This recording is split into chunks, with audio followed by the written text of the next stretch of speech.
Ito ang panawagan ni Office of Civil Defense Administrator Benito Ramos matapos na mapag-alaman sa mga report ng nagdaang bagyong Basyang at mga nauna pang nagdaang kalamidad na may mga mangingisdang nawawala at kalaunan ay natatagpuang bangkay sa mga karagatan.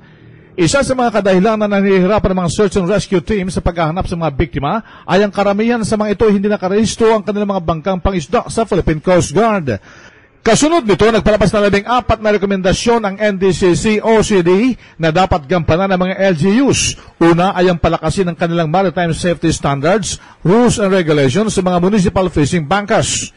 Isa katuparan ang prerequisite for registration, massive registration, ipatupad ang information and education campaign, mag-conduct ng safety seminars, forecast dissemination, i-require ang mga mangingisdang magdala ng life-saving equipment, i-implementa ang body system, maglagay ng mga hotline communications, magpatupad ng mga log-in, log-out system sa mga barangay o sitio level, maglagay ng LGU level safety inspectors to check on the proper maintenance ng mga fishing boats, mag-organisa ng community-based search and rescue teams sa mga barangay at magsanay ng mga sea marshals o bantay dagat at i-appoint ang mga ito bilang miyembro ng Philippine Coast Guard Auxiliary.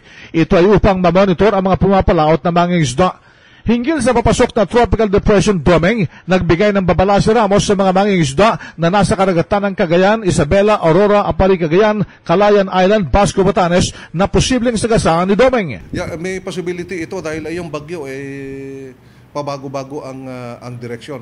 Lalo na may masalubong ito na LPA, maari na hindi sa Apari, Cagayan o sa Santa Ana, Cagayan, maari sa Basco, Batanes. So i-advise ko doon sa mga mandaragat natin ng Basco, Batanes na kung pwede umuwi muna para palampasin itong typhoon depression. Si OCD Administrator Benito Ramos, RH 911, Bing Formento ng DCRH Nationwide.